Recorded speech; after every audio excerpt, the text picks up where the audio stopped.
केम छो Gujarat board, welcome back to my channel. This is Anjali ma'am और हमने बी सेक्शन के क्वेश्चंस करे हुए हैं कि मैथमेटिक्स में कैसे आएंगे, एग्जैक्ट आएंगे जैसे मैंने बताया। ऐसा मैं बिल्कुल नहीं बोलूंगी क्योंकि सबको पता है बोर्ड एग्जाम का पेपर पैटर्न फिक्स होता है, वैसे ही क्वेश्चन आते हैं। हमने जस्ट एक्सपेक्टेड क्वेश्चंस आपने बताए हैं। आपको मेथड स्टडी करनी है, क्वेश्चन रटना नहीं है। Let's go with the section C जिसमें 3 मार्क का क्वेश्चन आने वाले हैं। जिसने बी वाला नहीं देखा है ना पार्ट, सच्ची बता रही हूँ, जाके देख लो क्योंकि फिर ही 3 वाला करना। ये गलत बात है, चीटिंग है। पहले बी नहीं किया, आप सी कर रहे हो, पहले बी करो फिर सी करना। चलो तो 3 मार्क क्वेश्चंस में question number 1 that is the ratio of income of 2% is 9:7। अब देखो ये क्या है ना, थोड़ा कंपैरिजन वाली बात हो गई। 2 लोग क्या कर रहे हैं, अपनी इनकम कंपेयर कर रहे हैं, फर्स्ट पर्सन और सेकंड पर्सन। तो उन्होंने हमको एग्जैक्ट इनकम नहीं बताया। जैसे मान लो मैं 1000 कमाती हूं, मेरी फ्रेंड 2000 कमाती है, तो हम दोनों का रेशियो कितना होगा? 1:2। रेशियो मतलब सिंपलेस्ट फॉर्म में लिखना। तो उन्होंने ये बताया, ये नहीं बताया। हमको ये फाइंड करना है कि कितना है, तो वो रेशियो दे रहे हैं, वैल्यू हमको निकालनी है। तो उन्होंने रेशियो दिया है 9:7 का। ये किसका है? इनकम का। तो फर्स्ट पर्सन हो जाएगा 9x, सेकंड पर्सन हो जाएगा x, क्योंकि इनकम को मैं क्या मान लू, अगर x मान लू तो let the income be x। तो द फर्स्ट पर्सन इनकम भी 9x एंड सेकंड पर्सन भी 7x। क्यों x लगाया? जब भी हम वेरिएबल को खोलते हैं, सॉरी रेशियो को खोलते हैं, तो हम वेरिएबल लगाते हैं। दूसरा एक्सपेंडिचर दिया उन्होंने कि एक्सपेंड कितना कर रहे हैं बच्चों? एक्सपेंड कर रहे हैं वो लोग 4:3। फर्स्ट पर्सन और सेकंड पर्सन 4:3 खर्च भी कर दे रहे हैं, मतलब 4y और 3y, क्योंकि एक्सपेंडिचर को मैं क्या मान लू? y मान लो। कितना खर्च कर रहे हैं? y खर्च कर रहे हैं। अरे भाई इतना कमा रहे, इतना खर्च कर रहे हैं, उसके बाद भी they are manage to save 2000 per month. 2000 बचा लेते हैं। मतलब पहला पर्सन काम पे जाके 9x कमाता है, उसमें से 4y गवाता है, तो भी ₹2000 बचाता है।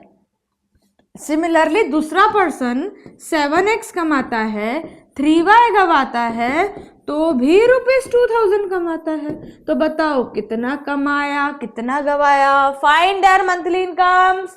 तो क्या करें? 2 इक्वेशन, 2 वेरिएबल, क्या करें? सब्स्टिट्यूशन कर सकते हो, एलिमिनेशन कर सकते हो। मेरी तो फेवरेट एलिमिनेशन है। 9x - 7y = 2000। First equation 7x - 3y, अरे नहीं ये नहीं है ना, गलत लिख दिया madam. 9x - 4y 7x - 3y = 2000। अच्छा पता चला ना माइनस क्यों लगाया बीच में? ये कमाया, ये गवाया, गवाया माइनस ही होगा ना, तो जितना बचा वो आएगा कि नहीं? इनकम में से माइनस करें एक्सपेंडिचर को, तब तो पता चलेगा ना सेविंग कितनी हुई है कि नहीं? यही फॉर्मूला लगा दिया। चलो यहां 7 है तो यहां पे 7 का मल्टीप्लाई कर दो, यहां 9 है तो यहां पे 9 का मल्टीप्लाई कर दो। जरूरी नहीं है x के कोफिशिएंट का करे, y के कोफिशिएंट का भी आप कर सकते हो। तो 7 9 जा 63x, 7 4 जा 28, साथ में y, 7 × 2 14,000। ये मिस्टेक सब बच्चे करते हैं। यहां मल्टीप्लाई करते हो, यहां करते हो, यहां क्यों नहीं करते हो? पूरे में मल्टीप्लाई होगा, ठीक है।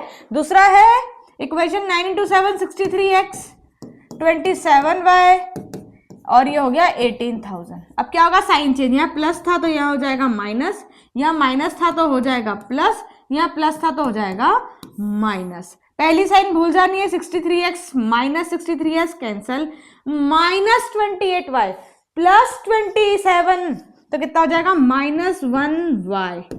14 - 18 -4000, माइनस से माइनस कैंसल, y कितना आ गया? 4000 रुपया y आया। x कैसे निकलेगा बच्चों? कोई भी एक इक्वेशन ले लो, मान लो मैंने ले ली 9x - 4y = 2000। परफेक्ट।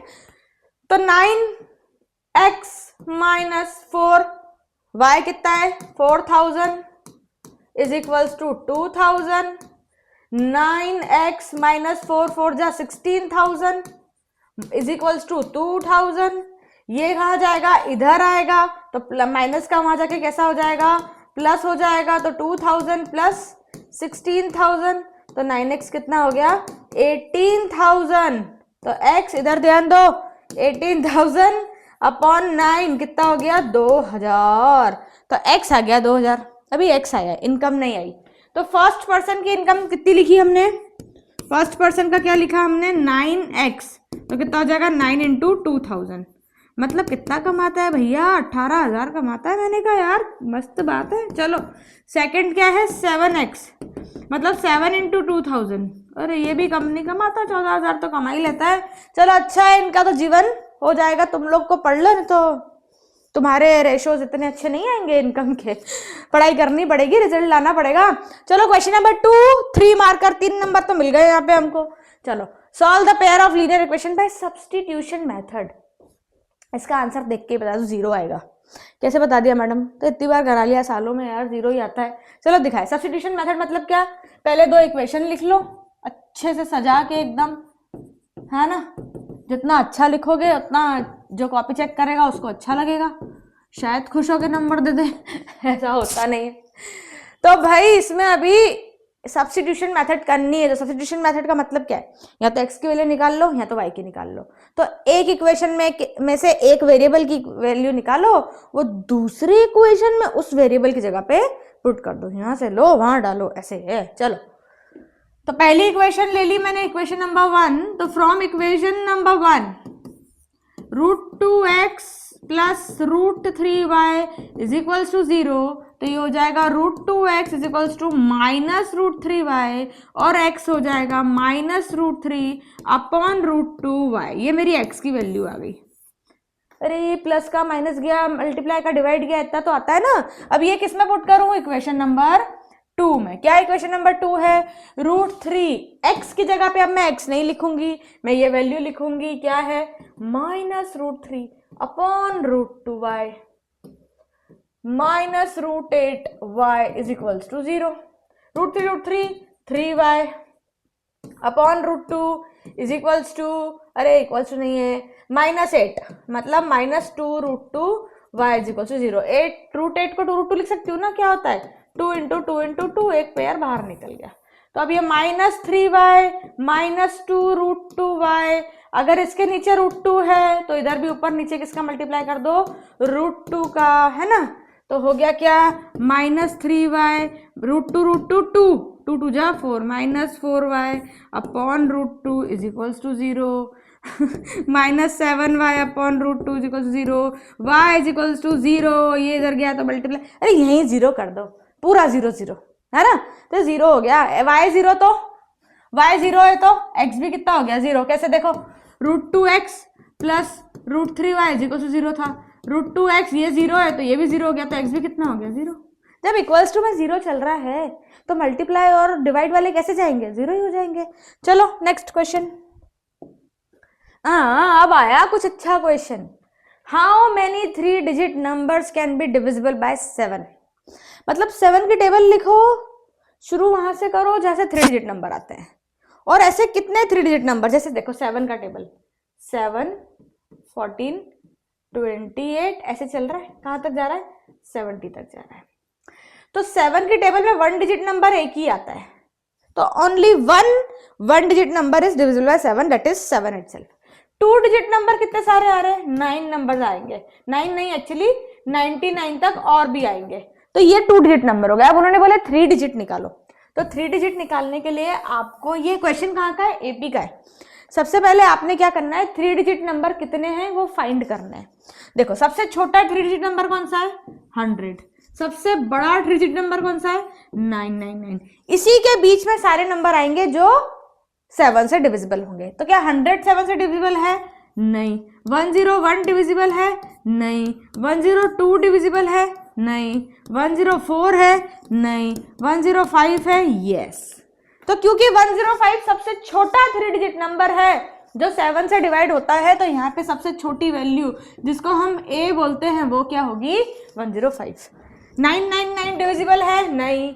998 नहीं। 997 भी नहीं। 996 भी नहीं। अरे क्या कर रही हूँ? हाँ सही कर रही हूँ। 995 भी नहीं, लेकिन 994 जरूर डिविजिबल है। किससे? किससे? हमारे 7 से। है कि नहीं है बताओ? 995 है कि नहीं है? है। तो 994 डिविजिबल हो गया, है ना। तो अब ये लास्ट नंबर सबसे बड़ा जो डिवाइड होगा 7 से, तो ये an हो गया। इसके बीच में आएंगे बाकी सारे नंबर, ये a हो गया। इसके बाद नेक्स्ट नंबर क्या होगा, इसमें +7 कर दो भाई, मतलब 112, तो यहाँ पे 112 आएगा। फिर 7 प्लस कर दो, क्योंकि सब 7 के ही डिविजिबल है ना। तो सबसे पहला काम तो हमारा यही होता है कि हम क्या करें, नंबर फाइंड करें जो डिविजिबल 7 से होंगे। तो a मिल गया मेरे को भाई 105, an मिल गया मेरे को 994, मेरे को मिल गया d जो 7 है, n मेरे को निकालना है कितने नंबर हैं। तो रखो formula a = an + n-1 d। तो a कितना है मेरे पास है 105, an कितना है 994, है ना। अरे ये उल्टा लिख दिया यार, क्या करते तुम लोग। हाँ, an = a, तो 994 = 105 प्लस n निकालना है d 7 है। तो 994 - 105 = n-1, 7 मल्टीप्लाई में था, डिवाइड में ले आओ। 994 में से 105 को जब मैं डिवाइड करूंगी तो कितना बचेगा, 889 बचेगा। 889 को 7 से डिवाइड कर देंगे, कितना बचेगा, 127 बचेगा। -1 यहाँ के +1 हो जाएगा, मतलब 128। इतने नंबर्स 7 से डिवाइड, 3 डिजिट नंबर इतने 7 से डिवाइड होते हैं, समझे। चलो नेक्स्ट क्वेश्चन है, check whether these are vertices of isosceles triangle or not। Isosceles triangle क्या होता है? आइसोसेलेस ट्राइंगल ऐसा होता है जिसमें दो डिजिट्स, दो साइड्स इक्वल होती है। तो एक मान लो 5 - 2 है, एक 6,4 है और एक 7,-2 है। डिस्टेंस फॉर्मूला लगा देंगे तीनों पे, नाम दे दो इसको ABC। AB पर भी लगा दूंगी, BC पर भी लगा दूंगी, AC पर भी लगा दूंगी। तीनों के डिस्टेंस में से किसी दो का डिस्टेंस कैसा आना चाहिए, सेम आना चाहिए। वही तो आइसोसेलेस होता है, स्केलिन, आइसोसेलेस, इक्विटोरियल। ये 3 तरीके के ट्राइंगल होते हैं। स्केलिन का मतलब जो तीनों साइड अलग है, आइसोसेलेस मतलब जिसकी दो साइड्स इक्वल है। तो देखो पहले निकाले AB, तो क्या फॉर्मूला होता है, x1 - x2 का स्क्वायर प्लस y1 - y2 का स्क्वायर। कितना हो जाएगा AB, 5 - 6 का स्क्वायर प्लस -2 - 4 का स्क्वायर, 1 का स्क्वायर और ये 6 का स्क्वायर। कितना आया, 37। ठीक है, ये AB आया। अभी क्या निकाले हम, BC निकाल के देख लो। x1 - x2, तो 6 - 7 का स्क्वायर, ये x1 ये x2 प्लस y1 y2 का स्क्वायर, 4 - -2 का स्क्वायर। तो 6 - 7 मतलब 1 का स्क्वायर प्लस -1 का स्क्वायर प्लस 6 का स्क्वायर। कितना आ गया, √37। भाई अभी दो तो इक्वल आ गए, लेकिन अभी भी मैं ये क्वेश्चन यहाँ छोड़ूंगी नहीं, क्योंकि हो सकता है तीसरा भी इक्वल आ जाए। और अगर तीसरा इक्वल आ गया तो ये आइसोसेलेस नहीं होगा, ये क्या हो जाएगा, इक्विटोरियल हो जाएगा। तो अभी मैं CA करूंगी। बच्चे यही गलती करते हैं, इतना देख लिया दोनों सेम आ गया, छोड़ दो भाई, हाँ आइसोसेलेस है। नहीं, तीसरा भी चेक करो, जरूरी नहीं है छोटा ही गलत हो, बड़ा भी गलत होता है। 7 - 5 का स्क्वायर -2 - 2 का स्क्वायर, 0 हो गया। ये हो गया 2 का स्क्वायर, ये हो गया 0 का स्क्वायर, ये हो गया √4 मतलब 2। तो ये 2 आया, ये √37 आया, ये भी √37 आया। तो क्योंकि दो साइड्स का मेजर सेम आया है, तो गिवन ट्राइंगल आइसोसेलेस ट्राइंगल है, और जो कोऑर्डिनेट्स हैं वो उसी के वर्टाइसेस के कोऑर्डिनेट्स हैं। परफेक्ट। यही क्वेश्चन आएंगे ऐसे ही, मतलब इसी से कुछ वो रिलेट करेंगे। मतलब जो क्वेश्चन नंबर 4 होगा C सेक्शन का, उसमें डिस्टेंस फॉर्मूला में से रिलेटेड कुछ आने वाला है ऐसा। चलो, find the ratio in which the line segment joining the points 3, 10 and 6 - 8 is divided by -6,6। तो हमें निकालना क्या है, रेशो निकालना है। तो ऑफ कोर्स क्या लगाएंगे, सेक्शन फॉर्मूला लगाएंगे, है ना। तो रेशो फॉर्मूला लगाने के लिए अब देखो, सबसे पहले ये समझ लो कि ये कोई लाइन होती है, यहाँ पर होता है x1 और y1, यहाँ पे होता है x2 और y2, और यहाँ कहीं पर होता है xy। और ये जिस रेशो में बांटती है ना बच्चों, उसको बोलते हैं m1 और m2। हमको इस बार ये रेशो निकालना है, हमको ये भी दिया है, ये भी दिया है, ये भी दिया है।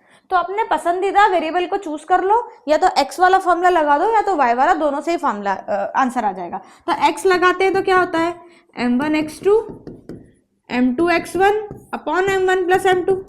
लेकिन इस केस में x दिया है हमको -1, है ना। अगर आप y लगाना चाहते हो तो आप y भी लगाओ, तो आप तीनों में से खाली y को यूज करोगे। x लगाना चाहते हो तो x लगाओ, क्यों? क्योंकि वो x y पूरे को ही सेम रेशो में बांट रहा है ना। m1 m2 x y के पेयर को काट रहा है, x को अलग y को अलग नहीं काट रहा है ना।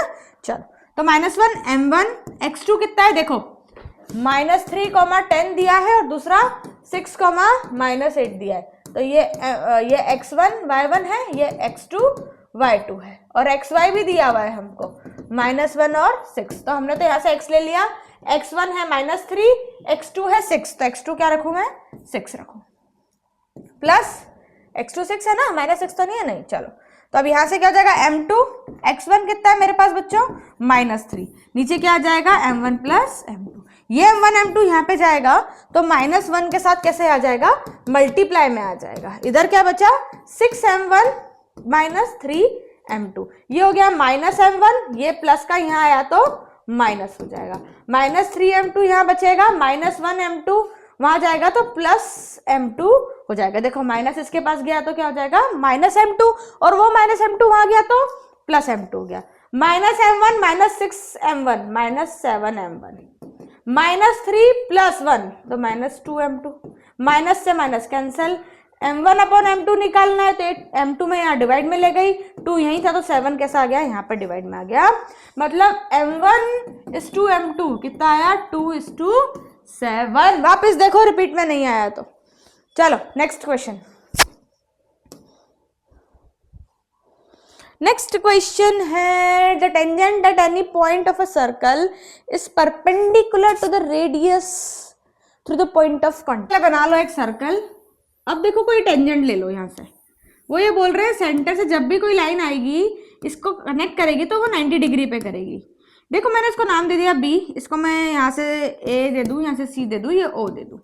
तो अब मान लो मैंने एक पॉइंट और ले लिया जो क्या है 90 डिग्री पे है, मान लिया मैंने कोई D पॉइंट है, मतलब जो OD है वो भी परपेंडिकुलर है AC पे और OB भी क्या है परपेंडिकुलर है AC पे, लेकिन पॉइंट ऑफ कांटेक्ट पे 90 डिग्री हमेशा एक पर ही बनता है जो कि शॉर्टेस्ट डिस्टेंस होता है। मतलब B और D दो अलग पॉइंट्स नहीं हो सकते, ये हमारा अजम्पशन है कि वो दो अलग पॉइंट्स है। मतलब आपको इसमें डायरेक्ट थ्योरी लिखनी है कि there will be only one point of contact from radius which is coming to of course from center to the tangent is 90 degree। point of contact हमेशा एक ही होता है, दो point of contact होंगे ही नहीं, एक ही point of contact होगा तो वो 90 डिग्री पर ही लाए करेगा। डायग्राम बना दोगे, दो पॉइंट्स बता दोगे 90 के, बोल दोगे वो दो पॉइंट्स कभी नहीं हो सकते, वो एक ही पॉइंट होगा और आप थ्योरम का स्टेटमेंट लिख दोगे। चलो two concentric circles are of radius 5 and 3। Concentric बना दो बच्चों पहले तो ऑफ कोर्स छोटा वाला अंदर बनेगा और 5 सेंटीमीटर वाला बाहर बनेगा। कोसेंट्रिक मतलब जिसका सेंटर सेम है। एक कॉर्ड ठीक है जो बाहर से बड़े वाले सर्कल में है, छोटे सर्कल को टच कर रही है, इसकी लेंथ निकालनी है। अच्छा बताओ यहाँ से यहाँ तक की डिस्टेंस कितनी है 3 है क्या, क्यों? क्योंकि ये तो इसकी रेडियस है। दूसरा उन्होंने बोला बड़े की रेडियस कितनी है 5, तो इस कॉर्ड की लेंथ निकालनी है, नाम दे दो ना OABC। अच्छा एक बात बताओ, हमने एक थ्योरम पढ़ी है आप लोगों की नहीं पता नहीं, मैं बता देती हूँ। जब भी सेंटर से जो रेडियस आती है ना वो कॉर्ड को टच करती है ना, दो इक्वल पार्ट्स में बांटती है। मतलब अगर आपको AB मिल गया ना तो आप BC आराम से निकाल लोगे। अब अगर इसको ध्यान से देखो तो एक राइट एंगल ट्राइंगल बन रहा है, ये 5 है ये 3 है, ये कितना होगा तो हाइपोटेनियस का square is equals to perpendicular का स्क्वायर प्लस बेस का स्क्वायर, बेस निकालना है। 25 is equals to 9 plus base square, 25 minus 9 is equals to base square, 16 is equals to base square. मतलब B कितना आ गया 4, मतलब AB कितना आ गया 4। अगर AB 4 है तो BC भी 4 है, तो कॉर्ड की लेंथ कितनी है, कॉर्ड की लेंथ कितनी है बच्चों 8 सेंटीमीटर। इतना इजी है, याद रखो। कॉर्ड पे जब भी कोई लाइन आती है सेंटर से वो उसको दो पार्ट्स में डिवाइड कर देती है, जो रेडियस होता है ऑफ कोर्स। अब एक निकाल लो, दूसरा उसको डबल हो जाएगा। चलो नेक्स्ट क्वेश्चन की थोड़ी तैयारी कर दी मैंने, इतना बोलने से अच्छा मैंने कहा थोड़ा तैयारी कर लो। तो आपको डेटा दिया है, मीडियन निकालना है। सबसे पहले क्या करोगे, डेटा। अब जब मैंने डेटा देखा तो मुझे पता चला कि डेटा कंटिन्यूअस नहीं है, मतलब इसकी आखिरी टर्म पहली टर्म से मैच नहीं कर रही, तो मैंने इसको कंटिन्यूअस बनाया। कंटिन्यूअस कैसे बनाते हैं, सबसे पहला जो टर्म है उसमें से 0.5 माइनस कर दो, तो 118 में से 0.5 गया तो कितना बचेगा 117.5, और 126 में मतलब लोअर क्लास में 0.5 को माइनस कर दो, अपर क्लास में से 0.5 को प्लस कर दो। देखो 127 में से 0.5 माइनस करोगे तो कितना आ जाएगा 126.5, इसमें प्लस करोगे तो 135.5। ऑटोमेटिक मैच हो गई, ये भी मैच हो गई। डेटा बनाया, एफ गिवन था, लिखा। सी एफ कैसे बनता है, पहली टर्म एज इट इज, फिर 3 में 5 प्लस किया तो 8, 8 में 9 प्लस करोगे 17, 17 में 12 करोगे 29, ऐसे लिखोगे। अब जो आपकी CF है देखो 40, आपका कितना आ रहा है, n/2 कितना आ रहा है आपका 20 आ रहा है। उसमें सबसे नियर कौन सा है आपका, है कितना था, n/2 कितना आता है आपका 20 है। 20 के पास में सबसे कौन है 17 है, तो बेटा बस यही CF ले लेना है आपको, ठीक है। इसके नीचे चले जाओ, ये हो जाएगा F, ये हो जाएगी आपकी लोअर क्लास। पुट कर दो, L कितना है 145 प्लस n/2 कितना है 20 माइनस CF कितना है आपका 17, F कितना है आपका बच्चों 12, और डिफरेंस कितना हो गया 144 और 153, इनमें डिफरेंस कितना हो गया 9 का डिफरेंस हो गया, तो इंटू 9, तो 145 प्लस 3/12 इंटू 9, इसको सॉल्व कर लोगे तो आंसर आ जाएगा 147.25 mm में दिया था, तो हम भी mm में ले लेंगे। लास्ट क्वेश्चन सेक्शन सी का कर लेते हैं। 1 card drawn from a well shuffle deck of 52 cards ले लिया। Find the probability of getting a card of heart without face card. Total cards कितने होते हैं सब में 13 13 13 13 सब में होते हैं ना, हार्ट स्पेड इन सब में 13 13 होते हैं, टोटल 50 कार्ड 52 होंगे। तो फेस कार्ड मतलब कौन कौन से, जैक क्वीन और किंग नहीं होना चाहिए। तो बचे कितने 13 में से 10 बचे। तो पहला है card of heart without face card, कितने होंगे बच्चों, नीचे आता है टोटल, ऊपर आता है फेवरेट। फेवरेट क्या है हमारा 10, टोटल कितने हैं 52 है ना, तो 10/52 हमारा आंसर आ जाएगा। सिंपलेस्ट फॉर्म में लिखेंगे तो 5/26। दूसरा नॉट अ किंग, किंग नहीं है तो कितने है बेटा, अब देखो उन्होंने कोई मेंशन नहीं किया स्पेड है कि हार्ट है, ये नहीं मेंशन किया, तो 52 में किंग कितने हैं, 52 में किंग कितने हैं बेटे 1 2 3 4 किंग है, तो 52 में से किंग हटा दो, है ना, नॉट अ किंग, तो टोटल 52 है, 4 हटा दो तो 48। सिंपलेस्ट फॉर्म में लिखेंगे तो 12/13 आ जाएगा।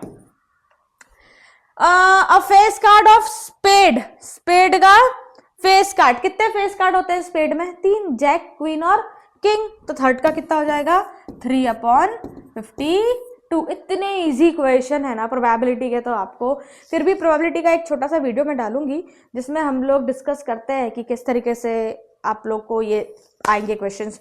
चलो सेक्शन डी करेंगे नेक्स्ट क्लास में। अगर मजा आया तो सब्सक्राइब करो, शेयर करो अपने सब गुजरात फ्रेंड्स के साथ। Thank you so much.